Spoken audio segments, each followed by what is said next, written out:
A multipolarity, scripted by the middle powers. Japan, Iran, Turkey and India are well set to shape the emerging world order.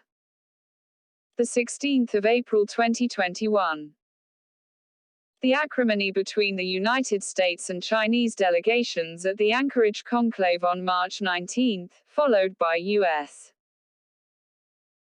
President Joe Biden referring to Russian President Vladimir Putin as a killer, and Mr. Putin's sharp riposte, and Mr. Biden's reluctance to rejoin the nuclear agreement with Iran, are positions which make it clear that in respect of three crucial relationships, namely China, Russia and Iran, Mr. Biden is following in the footsteps of his much reviled predecessor, Donald Trump.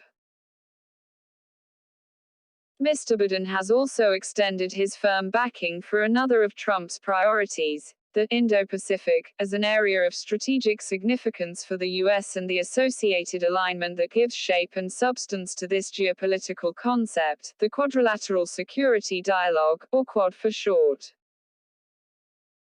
On March 12, Mr. Biden convened an online summit meeting of the four Quad members, namely, the U.S., Japan, Australia and India, at which the leaders affirmed their commitment to a free, open, resilient and inclusive Indo-Pacific region. New Cold War. It is clear that the U.S. continues to view China as its principal adversary on the world stage and that it will use the Quad to challenge China in the Indo-Pacific, possibly as part of a new Cold War. This new Cold War was given concrete shape during the Trump presidency when the ravages of the pandemic made the president and his officials demonize China. Then Secretary of State Mike Pompeo called on like-minded nations to curb China's growth, reduce its influence in international institutions, and induce China to change in more creative and assertive ways, a clarion call for regime change. The U.S.'s hostility for Russia goes back to the latter's war with Ukraine and the occupation of Crimea in 2014, followed by allegations of Russian cyber interference in the U.S. presidential elections of 2016. Mr. Biden continues this hostility for Russia. U.S. animosity has encouraged China and Russia to solidify their relations. Besides significantly expanding their bilateral ties, the two countries have agreed to harmonize their visions under the Eurasian Economic Union sponsored by Russia and China's Belt and Road Initiative (BRI).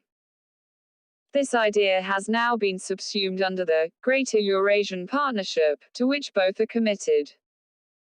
Both have condemned the Quad for undermining global strategic stability. Thus, the new Cold War is now being reflected in a new geopolitical binary, the Indo-Pacific versus Eurasia. The final shape of this divide will be determined by four nations, namely Japan, Iran, Turkey and India, which, as middle powers, have the capacity to project power regionally, build alliances, and support or disrupt the strategies of international powers pursuing their interests in the region. On the face of it, their alignments are already in place. Japan and India are deeply entrenched in the Quad and have substantial security ties with the U.S. Iran, on the other hand, has for long been an outcast in Western eyes and has found strategic comfort with the Sino-Russian alliance.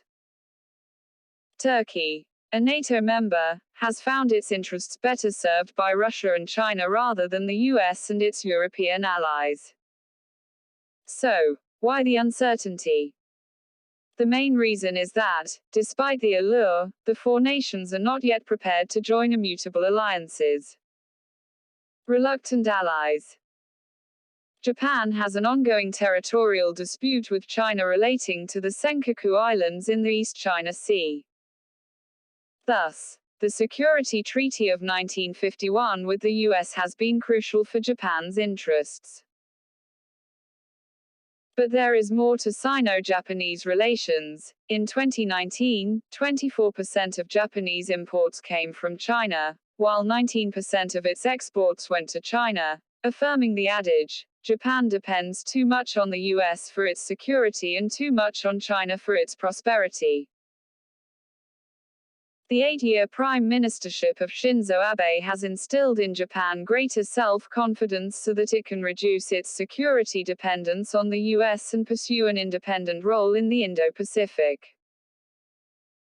Hence its $200 billion Partnership for Quality Infrastructure that funds infrastructure projects in Asia and Africa, though Japan is also willing to work on BRI projects on a selective basis. But these are early days and it remains unclear whether Japan will explore the wide oceans or confine its strategic interests to the East China Sea. India's ties with China have been caught in a vicious circle. As threats from China at the border and intrusions in its South Asian neighborhood and the Indian Ocean became sharper, it moved closer to the US. It is likely that India's expanding defense ties with the US from 2016, consisting of massive defense purchases and agreements on interoperability and intelligence sharing and frequent military exercises, as also the elevation of the Quad to ministerial level in September 2019, signaled to China that India was now irreversibly in the US camp. With the border standoff at Ladakh, China is perhaps reminding India that its security interests demand close engagement with China rather than a deepening alignment with its global rival. Celebrating Turkey's glory through military and doctrinal leadership across the former territories of the Ottoman Empire has been achieved through a steady distancing from its Western partners and increasing geopolitical, military and economic alignment with Russia and China. But Turkey still wishes to keep its ties with the US intact, and retain the freedom to make choices. Its New Asia initiative, for instance, involves strengthening of East-West logistical and economic connectivity backed by Western powers and China. Defining characteristic. The four middle powers, whose choice of alignment will impart a political and military binary to world order, are reluctant to make this a reality. While Cold War advocates in home capitals and in the US will continue to promote ever tighter alliances, these nations could find salvation in strategic autonomy, defined by flexible partnerships, with freedom to shape alliances to suit specific interests at different times. These four middle powers will thus make multipolarity, rather than a new Cold War, the defining characteristic of the emerging global order. Talmaz Ahmad is a former ambassador to Saudi Arabia, Oman and the UAE.